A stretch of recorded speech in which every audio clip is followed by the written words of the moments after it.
Argentina নাকি England, কার পক্ষে কথা বলছে পরিসংখ্যান?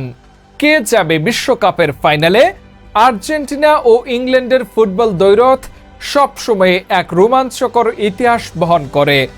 বর্তমানে 2026 বিশ্বকাপে এই দুই পরাশক্তি সেমিফাইনালে একে অপরের মুখোমুখি হতে যাচ্ছে।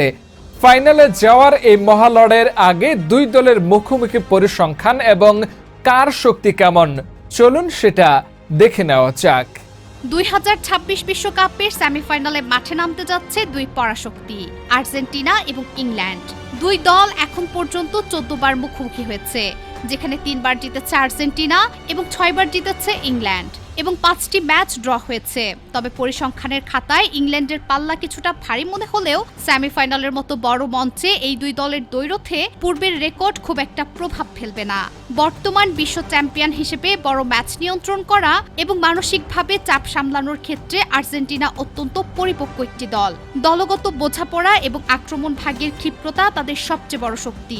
অন্যদিকে ইংল্যান্ডের বর্তমান স্কোয়াড তরুণ এবং প্রতিভাবান খেলোয়াড় দিয়ে ঠাসা। তাদের গতি এবং ট্যাকটিক্যাল বৈচিত্র্য যে কোনো রক্ষণভাগ ভেঙে ফেলতে সক্ষম। সাম্প্রতিক ম্যাচগুলোতেও তারা দারুণ ফর্মে রয়েছে। কাগজে কলমে এবং সাম্প্রতিক আসরে জয়ের অভিজ্ঞতার দিক থেকে আর্জেন্টিনা এই ম্যাচে সামান্য ব্যবধানে ফেভারিট হিসেবে মাঠে নামবে। তবে ইংল্যান্ড যদি তাদের মাঝমাঠ ও গতির সঠিক ব্যবহার করতে পারে, তবে তারাও ফাইনালে যাওয়ার সমান দাবিদার। এটি হতে যাচ্ছে ফুটবল বিশ্বকাপের ইতিহাসের অন্যতম সেরা একটি ট্যাকটিক্যাল লড়াই।